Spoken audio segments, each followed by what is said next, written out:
네, 안녕하십니까. 자, 유기화학 강의를 하는 데 앞서서 먼저 강의 순서를 말씀드릴 텐데요. 자, 강의 순서는 보시는 바와 같습니다. 방향족, 할로겐, 그리고 알코올 페놀치올, 그리고 에테르, 그 다음에 알데히드 케톤, 카르본산, 아민. 이러한 순서로 강의를 진행을 할 텐데요. 자, 이렇게 강의가 진행된다는 점 알아두시고, 그 다음에 제 강의의 특징은 수업에서 배운 내용을 가지고 핵심적인 부분, 중요한 부분만 간추려서 강의를 했기 때문에 예습하고 복습하는 데 아주 도움이 될 거라고 생각을 하고요. 그 다음에 그 선생님 수업을 듣지 않더라도 제 수업만 들으면 꽈락은 면할 수 있는 그런 정도의 핵심적인 부분만 딱 간추려서 수업을 진행을 하도록 하겠습니다. 물론 100점을 맞고 싶으면 선생님 수업도 잘 듣고 그 다음에 자신이 여러 부분에 대해서 세세하게 공부를 하는 게 중요하지만 최소한 그 유급은 면하고 싶다, 꽈락은 피하고 싶다 하는 학생은 제 수업만 들어도 충분히 잘 합격할 수 있을 거라고 생각을 하고 있습니다. 자, 그러면 바로 강의를 시작을 하도록 하겠습니다. 처음에 저희가 이제 방향족에 대해서 배울 건데요. 자, 방향족이란 무엇이냐? 여기 규칙이 3가지가 나와 있습니다.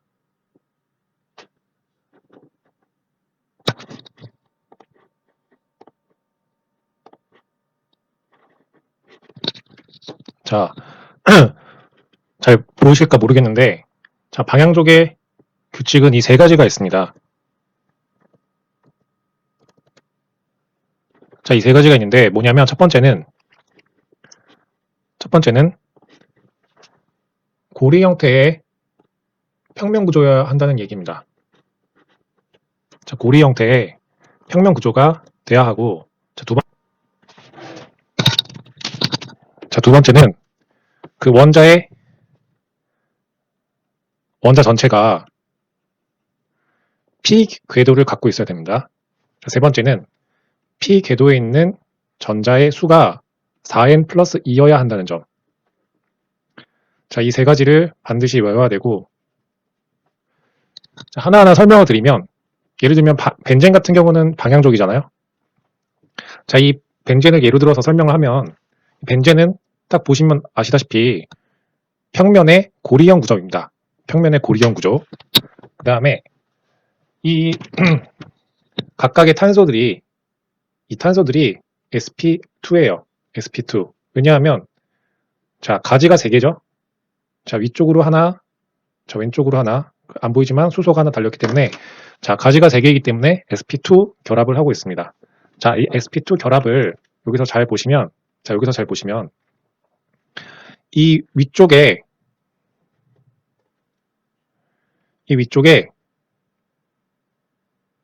p 궤도가 있습니다. p 궤도. 이 p 궤도에 전자가 하나씩 채워져 있어요. 이렇게. 자, 보이시죠? p 궤도에 전자가 하나씩 채워져 있는데, 자, 그래서 두 번째 규칙을 만족을 합니다. 자, 각 원자의 모든 각 원자는 p 궤도를 가지고 있을 것. 그래서 이렇게 p 궤도를 가지고 있기 때문에 자, 두 번째 규칙을 만족을 하는 거고, 좀 더 설명을 드리자면 이 p 궤도끼리의 이 점점점 이렇게 결합이 되어 있죠. 직접적인 결합은 아니고 약간의 이 뭐라고 해야 되지? 약간 중간 정도의 결합이라고 말을 하면 좋을까? 여기 탄소 간의 결합은 단일 결합이잖아요. 이 단일 결합을 시그마 결합이라고 합니다. 근데 이 p 궤도 사이에 있는 이런 점점점으로 이렇게 연결되어 있는 결합을 파이 결합이라고 합니다. 파이 결합. 그래서 이 p 궤도 사이를 파이 결합을 통해서 전자들이 막 돌아다닐 수 있기 때문에 안정화되는 거예요. 다시 말하면 비국제화됩니다. 전자가 이 p 궤도 사이를 파이 결합을 통해서 막 돌아다닐 수 있기 때문에 전자가 비국제화, 한쪽으로 박혀있지 않고 돌아다닐 수 있다는 얘기죠. 그래서 전체적으로 이 벤젠 고리가 안정화됩니다. 자, 그 다음에 세 번째 규칙. p 궤도에 있는 전자의 수를 다 합했을 때 4n 플러스 2가 되어야 한다라는 이야기인데요. 자, 무슨 말이냐면 이 p 궤도에 있는 전자를 하나 다 세어보면은 총 6개가 나오죠. 그러면 4n 플러스 2 만족하게 되죠. 자, 그 이야기입니다. 그래서 이 벤젠 같은 경우는 평면의 고리 구조이고, 그 다음에 모든 원자가 p 궤도를 가지고 있고, 그리고 p 궤도에 있는 전자의 숫자를 다 합했을 때 4n 플러스 2를 만족을 하게 되니까 이 벤젠은 방향족이라고 할 수 있는 겁니다. 자, 하나 더 볼까요?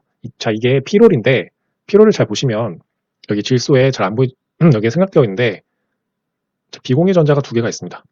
자, 그거를 오른쪽에 그림으로 나타내는데요. 이 질소 원자의 위쪽에 p 궤도에 전자가 두 개가 차여 있죠. 자, 보시면 수직 형태로 p 궤도가 다 이렇게 있습니다. 그리고 이 질소를 보면은 양쪽 옆에 단일 결합이 있고 수소가 하나 옆에 달려있기 때문에 가지가 3개죠. 그래서 질소는 sp2 결합을 하고 있고 마찬가지로 벤젠처럼 여기 탄소는 아까 마찬가지처럼 탄소도 sp2 결합을 하고 있습니다. 자, 그러면 전체적으로 이 그림을 보면 피롤 같은 경우는 고리형의 평면 구조이죠. 자, 그래서 첫 번째 규칙을 만족을 했고 두 번째 규칙 모든 원자가 p 궤도를 갖고 있느냐, p 궤도를 가지고 있죠. 그래서 두 번째 규칙도 만족을 하고 그 다음에 p 궤도에 있는 그 전자를 세보면 하나, 둘, 셋, 넷, 다섯, 여섯 개니까 4n 플러스 2도 만족을 하게 됐죠. 그래서 피롤은 방향족이라고 할 수 있는 겁니다. 자, 추가로 인도를 하나 설명을 할 텐데요. 자, 인도율 같은 경우는 조금 그리기가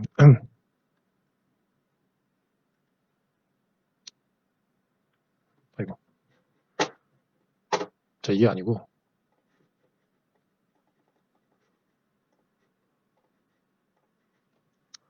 인도를 다시 그리면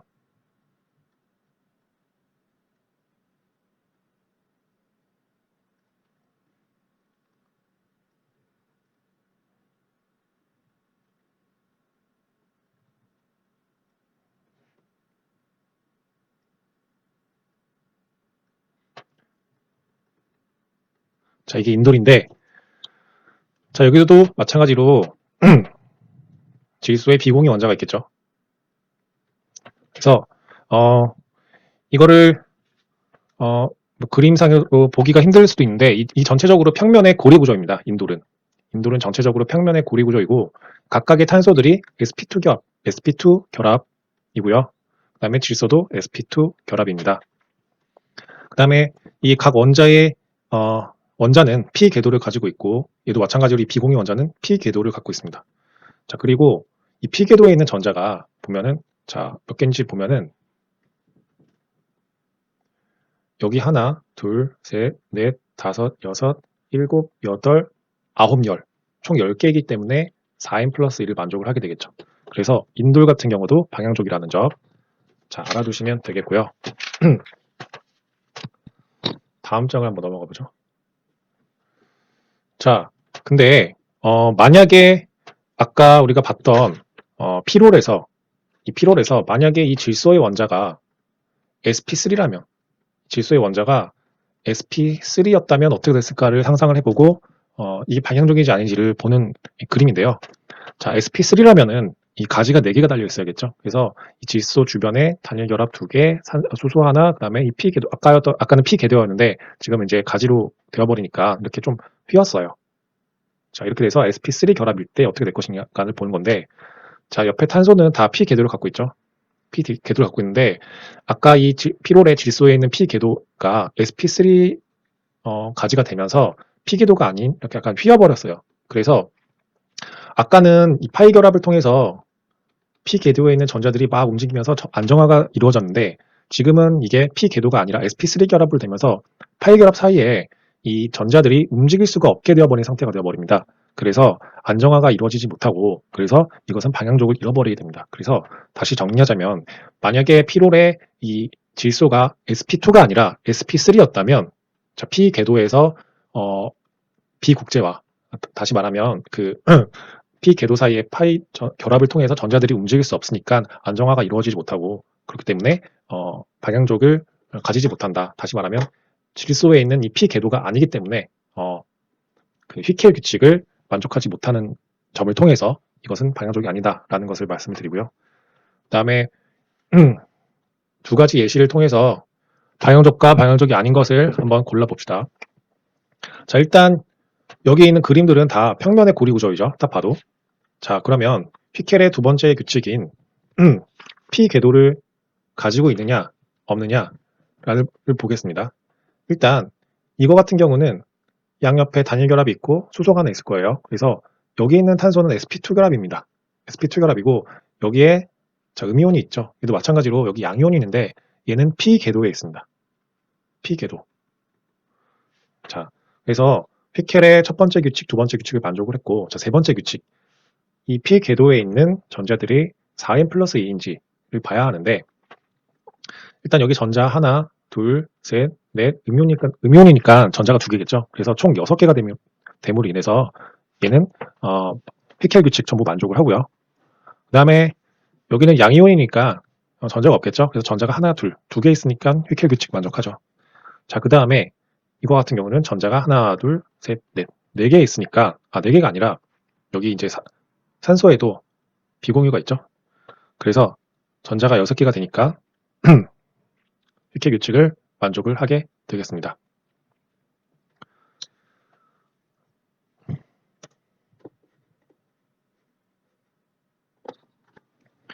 자, 이거 방금 전에 설명드렸던 거. 자, 이게 퓨란인데요. 여기서 좀 더 설명을 드리자면 이 산소에 전자 두 개가 있고 이 전자 두 개는 P 궤도에 있습니다. P 궤도. 그래서 수직으로 이렇게 연결돼 P 궤도가 주변에 탄소의 P 궤도랑 비국제화가 되어서 총 전자수가 6개가 되죠. 근데 원래 산소는 이 비공유 전자쌍이 하나 더 있어야 돼요. 그게 어디 있냐? 자, 이렇게 수평 방향으로 나와 있습니다. 그래서 수평 방향에 이 sp2 결합을 한 궤도에 전자 두 개가 들어갑니다. 그래서 퓨란 같은 경우는 특이하게 이 산소의 P 궤도랑 또 sp2 궤도에 전자가 비공유 전자가 각각 들어가게 되고, 그 다음에 휘켈 규칙에서는 P 궤도에 있는 전자의 수만 3개 되어 있죠. 그래서 전자수는 총 6개가 됩니다. 자, 그 다음에 아래쪽에 방향적이 아닌 경우를 한번 살펴보도록 하겠습니다. 자, 여기 꼭지를 보면은 자, 이 부분하고 이 부분은 sp3 결합입니다. 왜냐하면 보이지 않지만 수소가 두 개씩 있겠죠. 그래서 총 가지수가 4개이기 때문에 sp3 결합이라서 여기에 P 궤도가 없습니다. 이 탄소에는 P 궤도가 없어요. 다 sp3 결합이기 때문에 P 궤도가 없고 얘도 P 궤도가 없어요. 그래서 피켈 규칙을 만족하지 못하고, 그 다음에 얘 같은 경우는 전자가 하나, 둘, 셋, 넷, 전자가 4개죠. 그래서 4n 플러스 2 만족 못하죠. 그 다음에 얘도 전자가 총 8개이기 때문에 피켈 규칙 만족 못하고, 그 다음에 얘는 전자가 하나, 둘, 여기 2개. 그래서 총 4개죠. 그래서 피켈 규칙 만족하지 못하는 거 알 수 있습니다. 자, 그 다음 설명은, 자, 이 아래쪽의 설명은 방향족은 구전자 치환 반응을 한다는 건데요. 구전자 치환 반응. 자, 이게 무슨 말이냐. 자, 여기 이 플러스가 있죠. 이거를 구전자체라고 하는데, 구전자체가 무엇이냐 하면 전자를 좋아하는 겁니다. 전자를 좋아하는 거. 자, 양이온이 표시 보시면 아시겠죠? 자, 이 구전자체가 벤젠이랑 만나서, 방향족이랑 만나서 치환 반응을 일으키는 거예요. 원래 여기 수소가 있었는데 이 수소랑 구전자체랑 치환 반응을 일으키는 겁니다. 자, 그럼 이게 왜 치환 반응을 일으키냐 좀 설명을 해드리자면은, 이 벤젠골이 이중결합에 이중결합은 이제 전자 밀도가 있겠죠. 이 전자들이 이 구전자체 양이온을 공격을 합니다. 결합을 하려고. 그래서 부가 반응이 일어나요. 부가 반응이 일어나면, 자, 이쪽에 구전자체가 붙겠죠. 그러면 아까 이 이중결합에 있던 이 전자들이 구전자체와 결합을 하는데 다 사용이 돼가지고 이쪽에는 전자가 부족하게 됩니다. 그래서 플러스가 돼요. 그래서 그 플러스를 채워주기 위해서 여기 있는 수소 결합의 전자들이 이쪽으로 이동하게 돼요. 그럼 어떻게 되냐? 수소가 날아갑니다. 탈리됩니다. 그래서 최종적으로 이 플러스는 전자가 채워지면서 없어지고 이중결합 다시 생기면서 최종적으로 이 구전자체만 붙어버리는 치환 반응이 일어납니다. 결과적으로 수소랑 구전자체랑 치환이 된다. 그래서 방향족은 치환 반응인데, 자, 그러면 왜 치환 반응은 일어나는데 부가 반응은 일어나지 않느냐? 자, 부가 반응 무슨 말이냐면, 자, 여기까지는 똑같이 일어났어요. 자, 그러면 플러스가 여기 있을 때 아까는 이 H에 있는 전자들이 이쪽으로 채워졌죠. 근데 그러지 않고 바로 이 친액체들이 플러스를 공격해서 이 친액체가 이쪽으로 붙어버리는 부가 반응은 왜 일어나지 않느냐? 자, 그 이유는 이렇게 친액체가 붙어버리면, 자, 이중결합이 없어지면서, 벤젠의 이중결합이 없어지면서 벤젠의 방향족성이 방향족 그 성질이 없어지겠죠. 방향족 성질이 없어진다는 이유는 말은 무엇이냐면 자, 안정하지 않다는 얘기랑 똑같아요. 이 벤젠고리에 이중결합들이 이렇게 있어주면서 그 P궤도에 있는 전자들이 파이 결합을 통해서 막 움직여주면서 비국제화를 통해서 막 전자들이 움직여줘야, 돌아다녀줘야 안정하다라고 표현을 하는데, 근데 여기서 이렇게 이중결합이 없어져 버리면 전자들이 더 이상 움직일 수가 없겠죠. 그래서 안정성을 잃어버립니다. 다시 말하면 방향독성을 잃어버려요. 그래서 이 벤젠하고 구전자차의 반응은 부가 반응이 아니라 부가 탈리를 통해서 치환 반응이 일어난다는 점. 자, 이 점을 잘 알아두시면 됩니다. 다시 정리하면 벤젠하고 방향족하고 구전자체는 치환 반응이 일어난다. 왜 부가 반응이 일어나지 않느냐 하면은 그 이유는 부가 반응이 일어나면 벤젠고리의 방향족성이 잃어버리기 때문에, 다시 말하면 안정성을 잃어버리기 때문입니다. 자, 여기까지 중요한 부분이니까 잘 알아두시고 자, 다음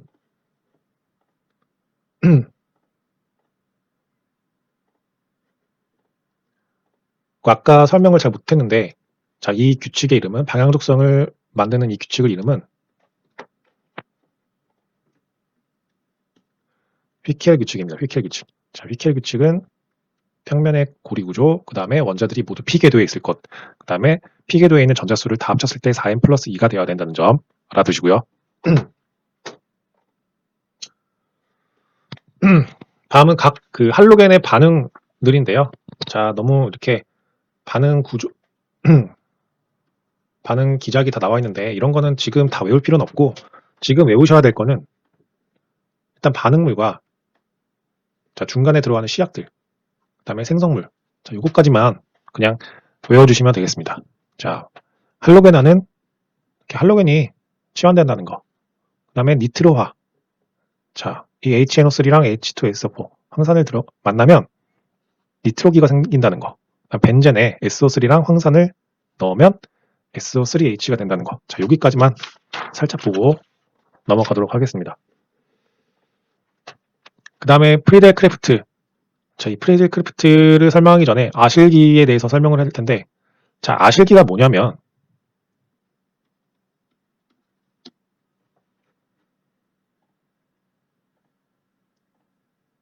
자, 아실기가 뭐냐면,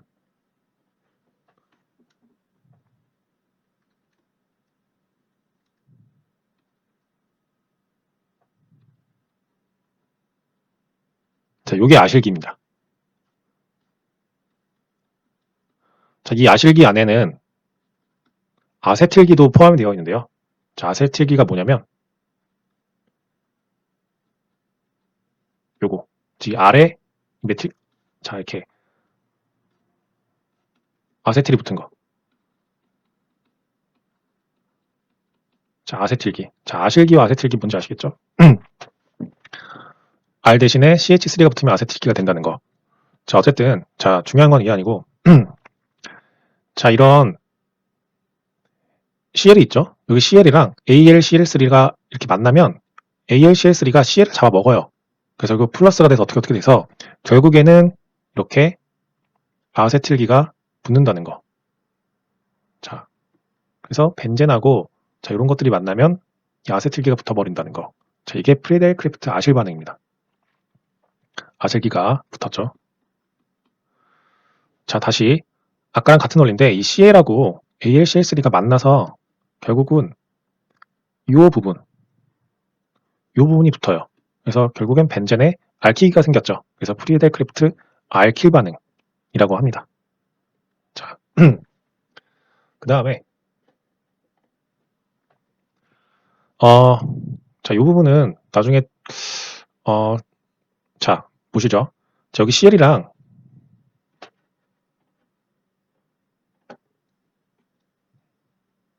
이 CL이랑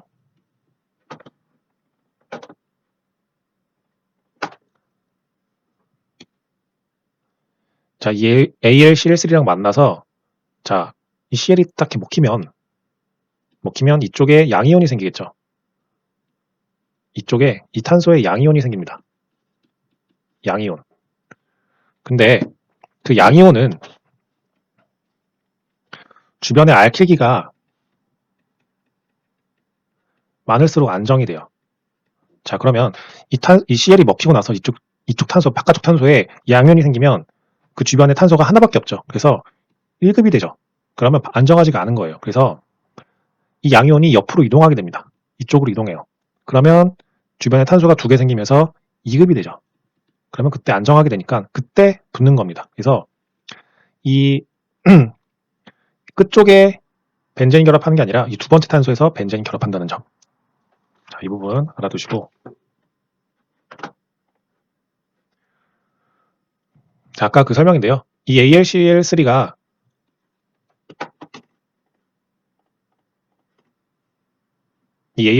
여기 CL을 먹어서 가져갑니다. 그러면 이쪽에 탄소가 생기는데, 양이온이 생기는데, 요거는 불안정하기 때문에, 자, 1급 카르보카티온, 이건 불안정하기 때문에 양이온이 옆으로 이동하면서 2급의 카르보카티온이 생깁니다. 그래서 여기랑 벤젠이랑 붙는 거예요. 그래서 두 번째 탄소랑 벤젠이랑 붙는다는 점 알아두시고, 다음. 자, 이제 배양성입니다. 자, 배양성은 뭐냐면, 자, 여기가 그림이 깨졌는데, 자, 이쪽이 오소, 이쪽이 메타, 이쪽이 파라를 위치하는 겁니다. 자, 오소, 메타, 파라 위치를 나타내는 건데, 바로 설명을 드릴게요. 자, 이 벤젠에 원자가 붙어 있는데 원자에 비공유 전자쌍이 있죠. 자, 이 말은 뭐냐면, 이 비공유 전자, 이 전자가 벤젠 쪽에 전자를 줄 수 있다는 얘기예요. 그러니까 전자를 공여할 수 있다는 얘기입니다. 그러면 이 전자들이 어떻게 되냐면 두 칸씩 이동해요. 여기서 한 칸, 그 다음에 두 칸. 그럼 여기서 한 칸, 두 칸. 그 다음에 여기서 한 칸, 두 칸. 그 다음에 여기서 한 칸, 두 칸. 이렇게 하면서 전자들이 막 이동하게 되는데 그럼 이동하는 위치를 잘 보면은 여기는 오소 위치죠. 그럼 여기는 파라 위치고 여기는 오소 위치죠. 그래서 결과적으로 보면 이 전자 공역기가 있을 때 비공유 전자성을 갖고 있는 전자 공역기가 있을 때 오스와 파라 위치에 이런 음이온이 생기게 됩니다. 자, 이 음이온은 무엇을 좋아하냐면 구전자체를 좋아하게 되겠죠. 그래서 이 여기에 있는 오소 파라 위치에 이 음이온이 주변에 구전자체를 공격을 하면서 치환 반응이 일어나게 돼요. 자, 그 점을 잘 알아두시고 다음. 자, 이제는 메타 위치에 관련된 내용인데요. 자, 이 메타 위치, 메타 배양성. 자, 이거는 벤젠에 붙은 원자에 산소 이중결합이 있을 때 잘 일어납니다. 자, 무슨 말이냐? 자, 벤젠에 원자가 붙어 있고 원자에 또 산소 이중결합이 있죠. 자, 그 말은 아까와 반대로 전자를 끌어당긴다는 얘기예요. 전자를 구인한다는 얘기예요. 그러면 여기서 이 그림을 보면 벤젠에 이 전자 밀도가 있는데 여기 니트로기가 있죠. 니트로기가 이 벤젠의 전자를 끌어당깁니다. 그래서 아까와 반대로 오소 위치, 파라 위치, 여기 또 오소 위치죠. 아까와 반대로 전자 밀도가 낮아져요. 이 오소와 파라 위치에 전자가 낮아지면서 상대적으로 이 메타 위치 있죠.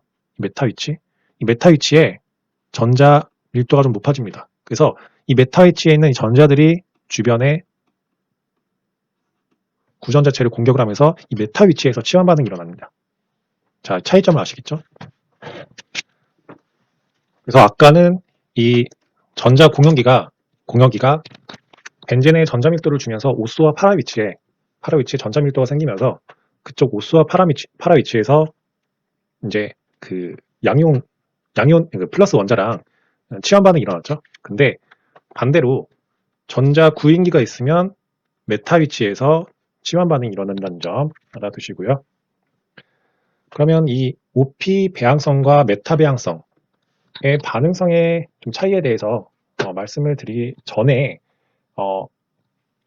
유기 효과랑 공명 효과에 대해서 잠시 알아보도록 하겠습니다. 유기 효과가 뭐냐면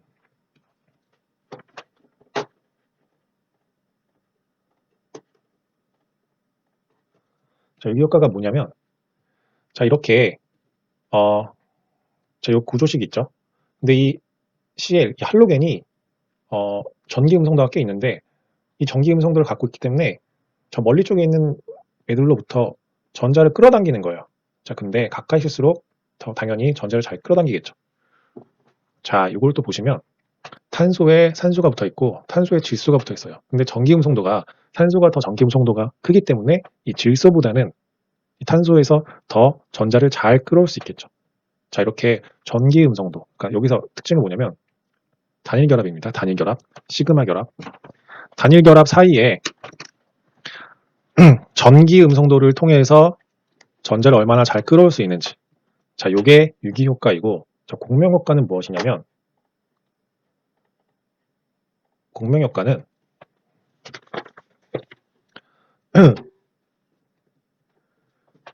글씨가 좀 깨졌는데, 이 P궤도에 있는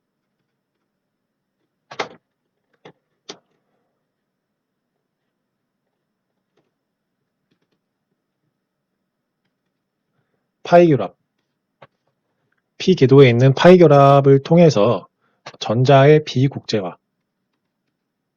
전자들이 막 돌아다닌다는 얘기예요. 그래서 비국제를 통해서 안정성을 가지는 거, 그게 바로 공명 효과입니다.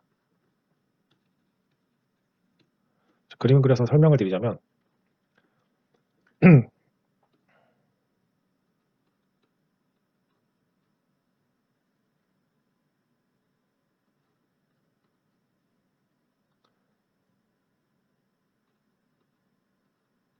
자, 이렇게 OH가 있는데, 자, 이 OH5는 P궤도를 가지고 있죠. 아래쪽에도 P궤도를 가지고 있고, 벤젠들 다 P궤도 갖고 있죠. 아래쪽에도 이렇게 P궤도를 갖고 있는데, 자, 이 벤젠의 탄소의 P궤도랑 이 산소의 P궤도랑 이렇게 파이결합을 하는 거예요. 아래쪽에도 이렇게 파이결합을 하고. 그래서 이 P궤도 사이에 파이결합을 통해서 비국제화가 일어나는 거. 전자들이 막 돌아다닐 수 있다는 거. 그게 공명 효과입니다. 여기서 보시면 산소의 비공유결합 있죠? 이 비공유결합이 벤젠 쪽으로 이동을 하는 거예요. 그래서 이렇게 오소, 파라, 오소 위치에 막 돌아다니는 겁니다. 이 공명 효과입니다. 마찬가지로 이 니트로기가 있는데 니트로기는 전자를 끌어당기는 기예요. 그래서 이 벤젠에 있는 전자를 끌어당김으로 인해서 오소, 파라, 오소 위치의 전자들이 조금씩 부족해지면서 이렇게 플러스를 띄게 되죠. 자, 이런 거를 공명 효과라고 합니다. 다시 돌아가면 그래서 배양성의 반응성에 관련된 얘기를 좀 할 텐데, 일단 왼쪽에 보이시는 거는 OP 배양성입니다. OP 배양성. 그다음에 오른쪽은 메타 배양성이고요. 자, 그러면 이 OP 배양성과 메타 배양성의 그 반응성의 차이가 있는데요. 일단 이 아닐린, 얘는 아닐린입니다. 그다음에 얘는 메톡시기. 이 둘은 공명 효과는 비슷해요. 공명 효과는 거의 같습니다. 그런데 어디서 차이가 나냐면 이 유기 효과, 거기서 차이가 나는데, 자, 유기 효과는 아까 말씀드렸다시피 전기 음성도에 관련된 거였죠. 그래서 자, N하고 O의 전기 음성도를 비교해 보면, 자, O가 더 컸죠.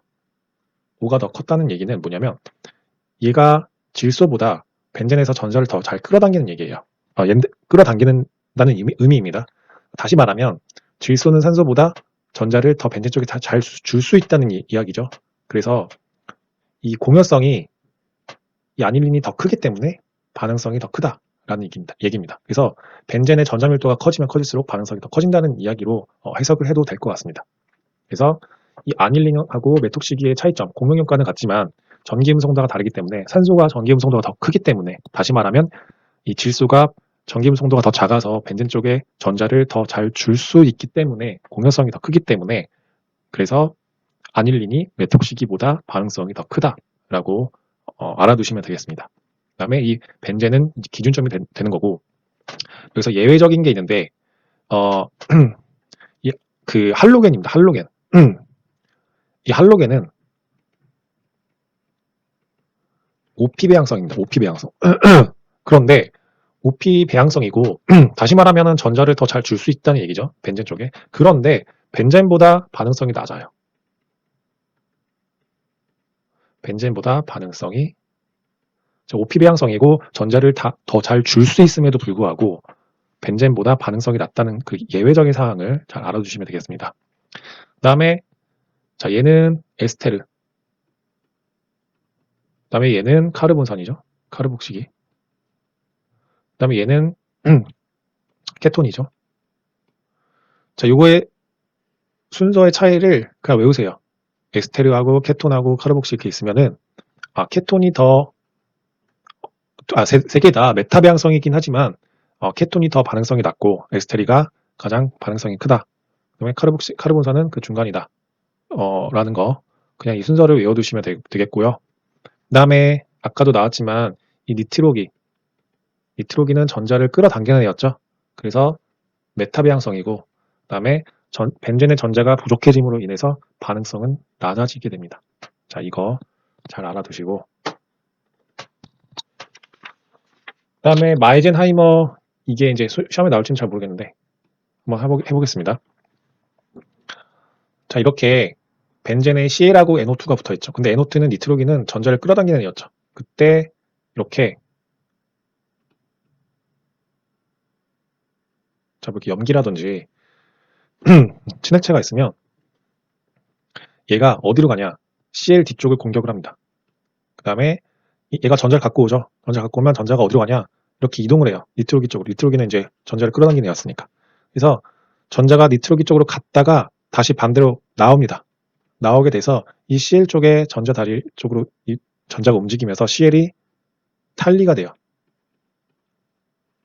처음에 이 OH가 부가 반응이 일어났다가, OH가 CL 뒤쪽에서 부가 반응이 일어났다가 전자가 더 이상 갈 데 없어서 다시 CL이 떨어지게 됩니다. 그래서 결과적으로 CL하고 OH하고 바뀌었죠. 그래서 치환 반응이 일어나게 되는데, 이 중간 물질을 마이젠하이머 착체라고 합니다. 착체. 마이젠하이머 착체. 근데 이게 왜 이렇게 일어나게 되냐면 전자 구인기가 있었기 때문이에요. 이 OH의 마이너스를 받아줄 수 있는 전자 구인기가 있었기 때문에 반응이 일어났던 거지, 만약에 없었더라면, 여기 만약에 없죠? 그럼 반응이 일어나지 않습니다. 그런데 반응이 일어나는 경우도 있어요. 자, 여기 보시면, 자, NH2 마이너스죠? 강한 염기로 작용을 하는데, 이렇게 강한 염기가 있다면 여기 이렇게 구인기가 없더라도 반응이 일어나서 치환이 일어나게 됩니다. 조금 더 설명을 드리자면,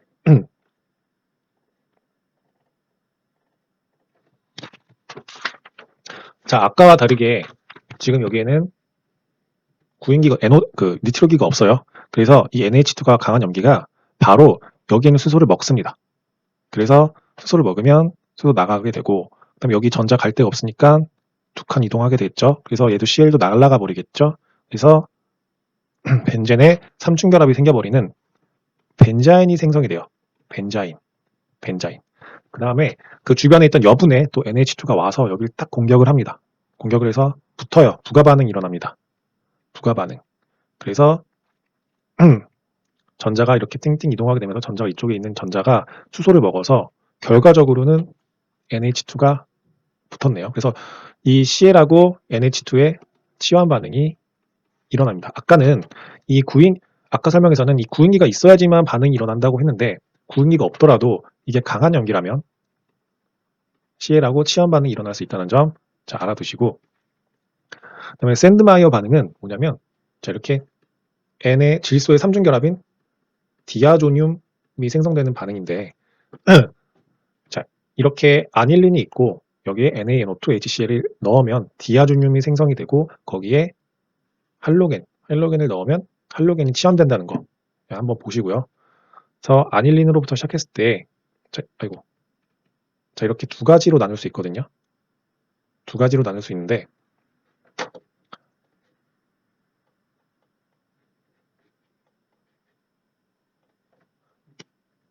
이렇게 두 가지. 자, 하나는 뭐냐면 아까 말씀드린 것처럼 자, 샌드마이어 반응이 일어나서 디아뭴륨이 생성이 되고 거기에 뭐 CN을 붙이냐, 뭐 할로겐을 붙이냐, I를 붙이냐, 뭐 물을 넣어서 OH를 붙이냐.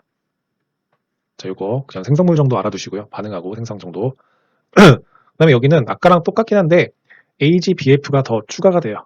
AgBF가 추가가 돼서 똑같이 디아뭴륨이 생성이 되고 끓이면 뭐 불소가 붙는다든지 아니면 뭐 NaNO2를 넣었을 때 NO2가 붙는다든지.